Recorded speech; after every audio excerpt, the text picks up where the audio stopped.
Žitelji opštini Kula, ktorí nemajú penieži za advokata, besplatni pravni sovit a po pomoc môžu pýtať u kancelariji Balkanského centru za migraciji i humanitarni aktivnosti. Vybeženci abo interno vyseljeni osobi tu môžu dostať informaciju, že jak môžu dostať dokumenti zo zmatičnej žemi, a hraždanje u velikej miri pýtajú soviti u vjazi zo dostavanjem roboti, familijnima sporami abo zo socijalnima primanjami.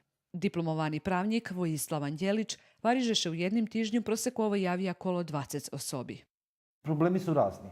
Problemi neistce rižnorodní. Najčastejšie to potreba, že by še rišelo robotný status a tiež i problemi, ktorí viazaní za nezaňatosť.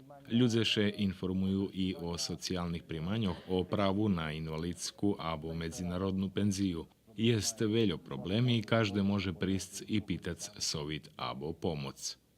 Opština Kula za stotu organizaciju potpisala kontrakt pred vecijak rokom i poteraše za pomoć javili 600 hraždanje. Broj obrađenih predmeta koji je blizu... Думам, že podatok, že 600 hraždanje pitali pomoc, dosť sútori o tým, že jaka to ta usluha značna za naših žiteljoh, ta po zakončenju projekta lokalna samouprava predluži financovať tú usluhu zo svojich sredstvoh.